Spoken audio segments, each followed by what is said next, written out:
What happens if the insurance company gives you a lower offer than what you think your case is actually worth? Well, first off, your case may not be worth as much as you think that it's worth. You could check this video out right here that discusses more about the value of your case, but in this video, I'm just going to tell you what you can do in response if you get a lower offer than what you thought. Number one, you can file a lawsuit against the other driver and the insurance company. Now, if you do this, it takes a lot of time, money, and effort, so you're not always going to have a lawyer that's on board to file the lawsuit on a case unless there's enough value to make it worth spending all the time, money, and effort. Number two, maybe you still have injuries that need medical treatment and it's already been recommended, you just haven't went forward to get it.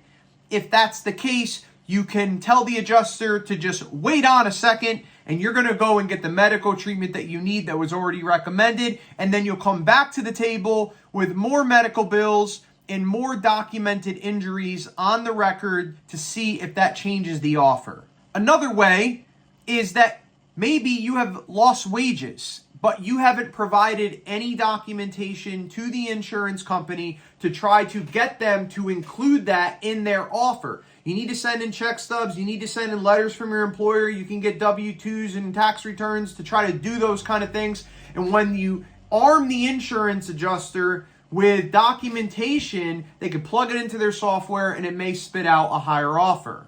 Number four, maybe you have visible injuries or you had visible injuries and you have photos of them and you could submit those photos if you haven't already. That could definitely change the value of your case if you could show some shock factor in photos that you have of cuts and bruises and scars and things like that. Number five, maybe you could find out some information about their insured that isn't the prettiest picture. In other words, maybe they've committed a lot of crimes. Maybe they've committed crimes with a vehicle which doesn't present well ever in a courtroom. And if you could put that in front of the insurance adjuster, that may encourage them to add a few more numbers on top of their offer. Number six, there's something called lost joys. It's a category of compensation in Texas. Basically anything that you enjoy doing that you can no longer do at all, or it's difficult for you to do. You could highlight this to the insurance adjuster in writing of all the things that you're not able to do now. And you could even break down maybe possible vacation trips and classes that you were going to do to be a better hairdresser or whatever you got going on in your life. And you could see if that will bring more value to the case. You could also get letters from friends and families and coworkers to write down, oh, I know Johnny before the accident and he was a jolly go fellow, but now after the accident, he's been depressed and he hasn't been doing well. And, letters like that is documentation you could give to the insurance adjuster that will help them give you a higher offer. And last but not least, which is probably the one that is going to help you the most, because at the end of the day, if you could show everything that I just mentioned to them to try to bring a higher offer, at the end of the day, they may say, we don't really care because if we don't give you a higher offer, what are you going to do about it? What are you going to do?